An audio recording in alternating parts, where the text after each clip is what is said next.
अस्सलाम वालेकुम। की हाल चाल है तुहाडा सब भैन भाइयों दा।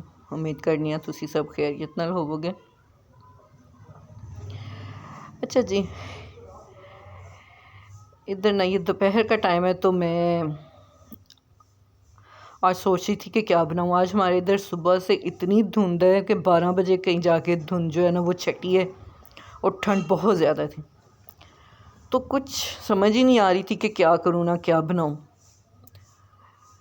तो मेरी एक जानने वाली का भी फ़ोन आया कि मैंने आना है आपकी तरफ ना, दोपहर में मैं चक्कर लगाऊंगी आपकी तरफ। तो मैंने सोचा कि मैं क्या बनाऊं। एक तो आजकल बस यही एक मसला होता है कि क्या बनाएं क्या पकाएं, हर घर का यही मसला। तो मैंने कहा मौसम भी ठंडा है तो कुछ चटपटा सा ना बनाती हूँ। तो यहाँ मैं आलू जो थे वो मैंने उबाल लिए और मैं आलूओं की जो थी ना वो टिक्कियाँ जो थी आलूओं की बनाने लगी थी। पास दूसरा सारा मसाला जो था वो मैंने तैयार कर लिया हुआ था। आलू वो पकौड़े बनाने थे तो पकौड़ों का सामान भी जो था ना वो भी मैंने तकरीबन तैयार करके रखा हुआ था। तो आलू जो हैं वो अभी गरम गरम ही है, तो गरम गरम मैं आलू में मैश कर रही हूँ क्योंकि आलू ठंडे हो जाए ना तो आजकल आलू जो हैं वो चीड़े हो जाते हैं, वो फिर मैश नहीं होते सही।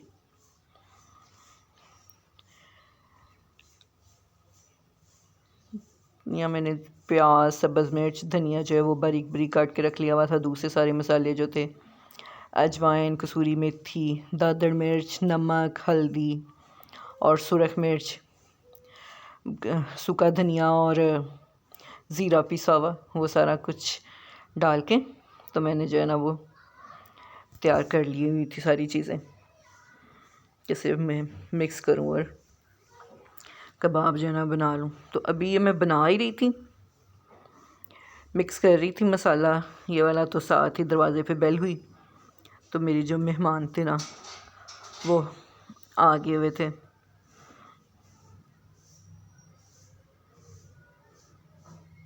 तो यहाँ ये देखें जी, ये मेरी मेहमान आ गई थी तो मैं किचन में ही थी, तो मैं उनसे कह रही थी कि चलो मैं बना रही हूँ जो है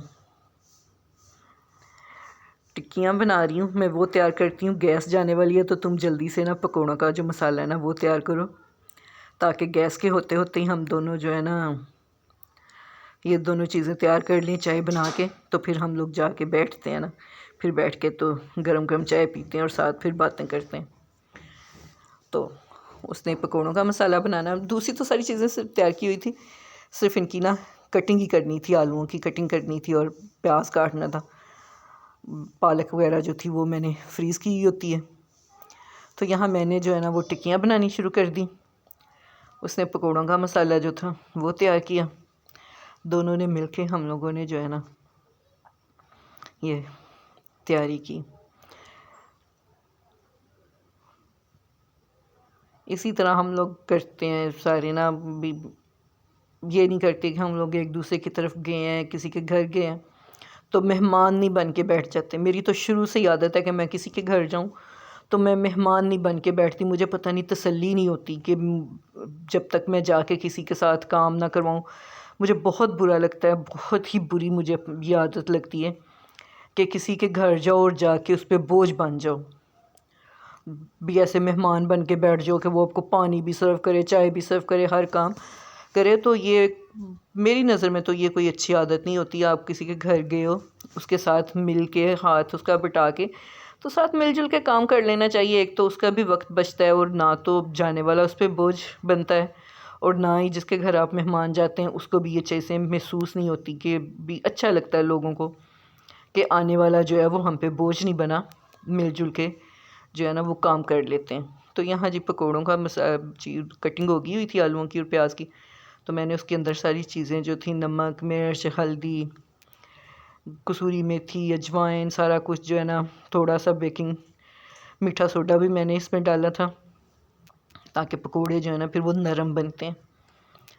तो सारी चीज़ें जो है वो शामिल करके तो पालक थी, तो मैं पालक जो थी मेरी वो फ्रोज़न थी, तो मैंने पहले अच्छी तरह हाथ से मिक्स कर ली ताकि जो फ्रोज़न पालक ने जो पानी छोड़ना था वो फिर उसके बाद जितने पानी की ज़रूरत होती मैं उतना सा पानी जो था ना वो पकौड़ों के मसाले में डालती। अगर पहले पानी डाल देती तो फिर वो ज़्यादा पतला ना हो जाता।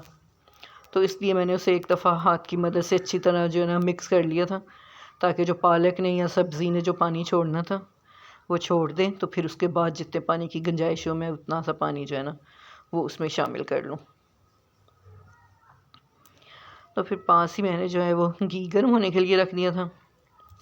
एक साइड पे मैंने पकोड़े बनाए, एक साइड पे जो थी मैंने टिक्कियाँ फ्राई करनी शुरू की। साथ ही मैंने फिर चाय रख ली कि गरम गरम चाय जो है ना वो पीनी शुरू करें। साथ मैंने पुदीने और सब्ज़ मिर्च सब्ज़ धनिया की चटनी जो मैंने बना के फ्रीज़ की होती है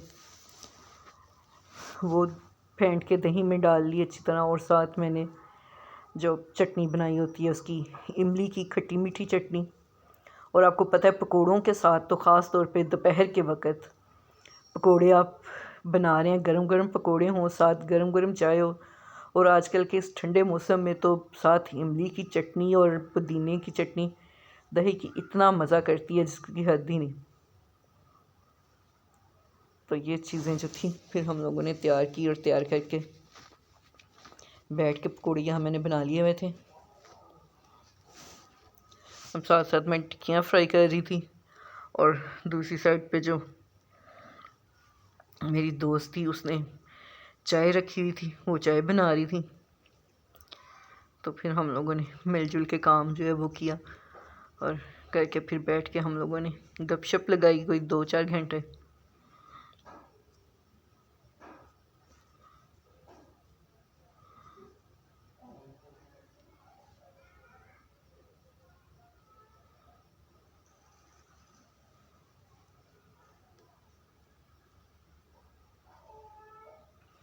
मैं जब अंडा फेंटती हूँ ना कबाबों पे लगाने के लिए, तो मैं अंडे के अंदर ना लाजमी जो है नमक मिर्च जो है ना वो लाजमी शामिल करती हूँ, ताकि जो अंडे के ऊपर कबाबों के ऊपर जो हल्का सा क्रिस्प आता है ना वो फीका हो तो वो अच्छा नहीं लगता।